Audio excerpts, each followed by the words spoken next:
Bonjour les Brassams. Aujourd'hui, un petit mot sur le refroidissement et en particulier sur le refroidissement sans serpentin refroidisseur. On le sait, le refroidissement du mou dans la fabrication de bière, c'est une étape cruciale pour plusieurs raisons. Parce que au sortir de l'ébullition, la température du mou va baisser, donc on accroît le risque de contamination. C'est une étape cruciale parce qu'il y a l'éventualité de l'oxydation à chaud. Et surtout, c'est des conditions de cette étape que les qualités aromatiques de notre bière risquent d'être largement impactées. Quand on est équipé d'un serpentin inox ou d'un refroidisseur à contre-courant type Brutools ou Grandfather ou alors d'un refroidisseur à plaque, les conditions de refroidissement du mou peuvent être optimisées. La seule précaution à prendre reste un matériel propre et désinfecté. Quand on ne possède pas d'outils dédiés au refroidissement, il faut avoir à l'esprit 3-4 principes essentiels pour pouvoir le gérer avec ce qu'on a sous la main. Premier point, qui est générateur du maximum d'efficacité dans le refroidissement, ce sont les écarts de température. C'est-à-dire que plus l'écart entre votre eau de refroidissement et votre mou est important, plus vous allez permettre l'échange thermique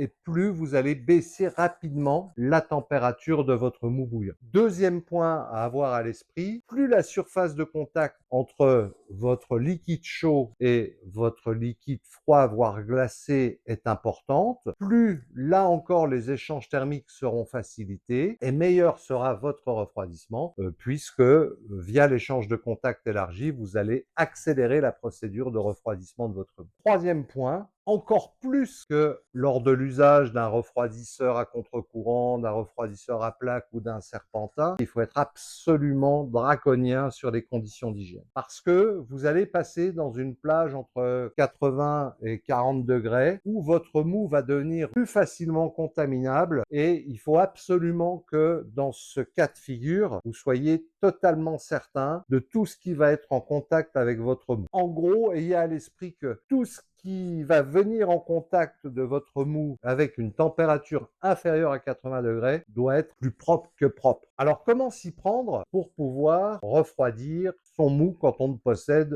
aucun des accessoires évoqués? Je vous partage 3-4 techniques que Léon a utilisées quand il était Brassam. La première, la plus évidente, la casserole qui vous a servi à conduire l'ébullition de votre mou, vous la mettez dans une baignoire remplie d'eau, dans un évier rempli d'eau, en fonction de la taille, mais surtout, vous avez en amont préparé de la glace de manière à ce que l'eau dans laquelle vous allez tremper votre casserole ait un gros écart de température avec le mou qui est dans votre casserole d'ébullition. Technique la plus basique, la plus standard. Deuxième technique, mais qui nécessite d'avoir été réfléchie en amont de votre brassin, c'est de travailler par dilution. Vous avez une densité finale visée, vous avez brassé une bière qui est largement au-dessus de votre densité finale et vous allez obtenir une chute de température via la dilution de votre mou concentré, mais dilution que vous allez réaliser avec une eau extrêmement froide, avec une température proche de 2. Troisième technique utilisable, transfert en seau de fermentation, puis mise du seau de fermentation dans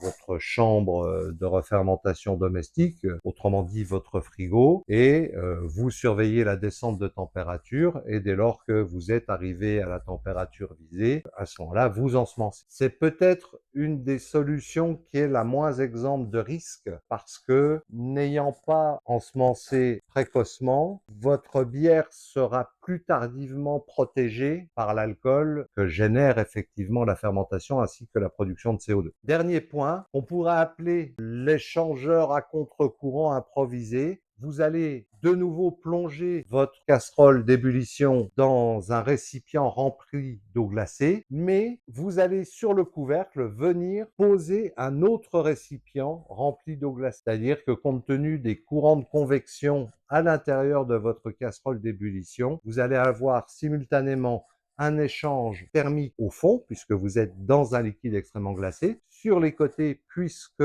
vous êtes dans un récipient qui vient couvrir les parois de votre casserole, et puis par le dessus, grâce au récipient supplémentaire que vous aurez ajouté. Voilà en quelques mots, quelques techniques alternatives qui vont vous permettre de pallier l'absence de serpentin de refroidissement ou de refroidisseur à contre-courant. Sur le blog de Léon, retrouvez la totalité des infos, notamment les temps de refroidissement en fonction de vos volumes et en fonction des techniques utilisées. Vous retrouverez le lien en description. Comme d'habitude, des questions, des commentaires, n'hésitez pas à les ajouter en dessous de la vidéo. Merci les Brassams.